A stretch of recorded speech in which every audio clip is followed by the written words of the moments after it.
finally reporting this week that there are, quote, reasonable grounds to believe Hamas committed rape, sexualized torture, and other cruel and inhumane treatment of women on October 7th. And according to one UN official, there is also, quote, reasonable grounds to believe that such violence may be ongoing. Now, this is literally something we've been reporting on this show since October, and our staff doesn't have the investigative access and capabilities, right, of the UN envoy focusing on sexual violence, right?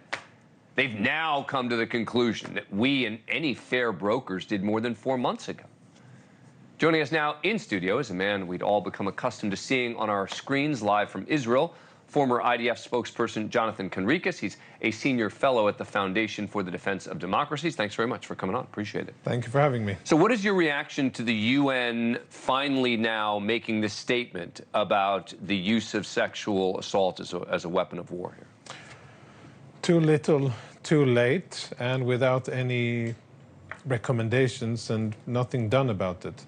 And as you said very clearly, you don't have to be an expert or a forensic analyst to understand that this is what Hamas did, and this is what they continue to do against Israeli hostages being held now for more than 150 days in Hamas captivity. So what is lacking here, and I think that this is yet another failure in a list of sad, unfortunate failures by UN institutions towards those who rely on their help. Women who are supposed to have special protection, and there are special UN institutions that are made in order to guarantee or to promote safety and protect women against sexual violence and conflict, were failed by this. Yeah. Let me ask you about a potential pause, ceasefire, whatever you want to call it. It sounds like this is coming down to the fact that Hamas won't give names, right, of who the hostages are who are alive. At least that's a big issue. It seems ridiculous that that's what this is coming down to. But let's even assume that that's the case.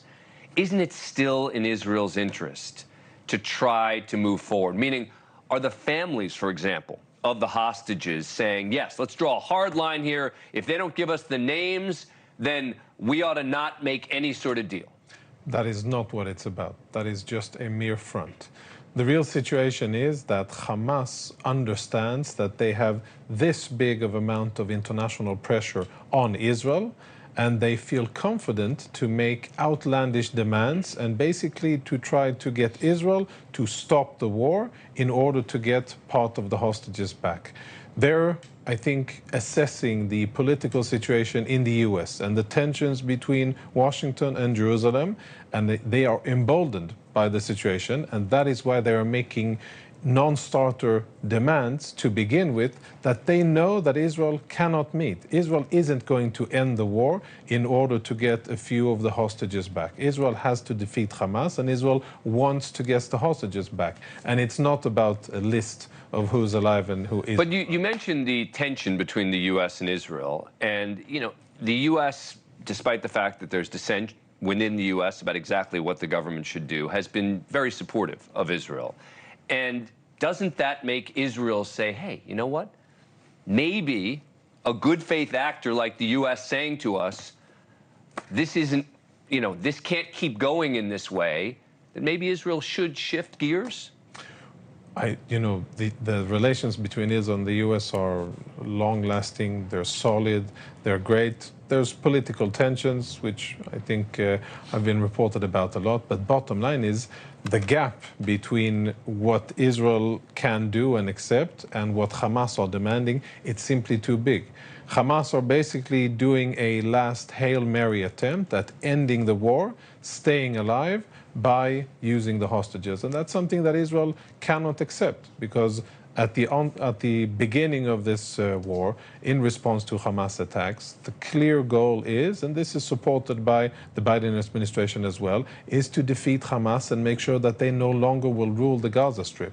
If we stop now, if the war is ended with a 6 weeks or perhaps longer ceasefire, Hamas wins. And that's not something that is going to happen. Speaking of winning, I mean, Yahya Sinwar, who was maybe the architect of October 7th, has been hiding in tunnels.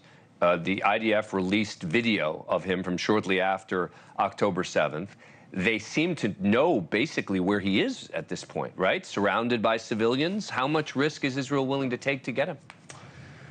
I think that had Israel known exactly where he is, he wouldn't have been alive today. But there have even if he's surrounded by civilians? No, we also know that there were instances where we had probable good information about where he was, but unfortunately we also had indications that he was surrounded by live Israeli hostages. Right.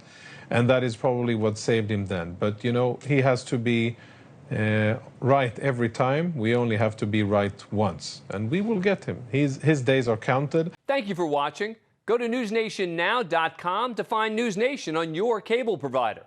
And don't forget to click the red subscribe button below to get more of NewsNation's fact-driven, unbiased coverage.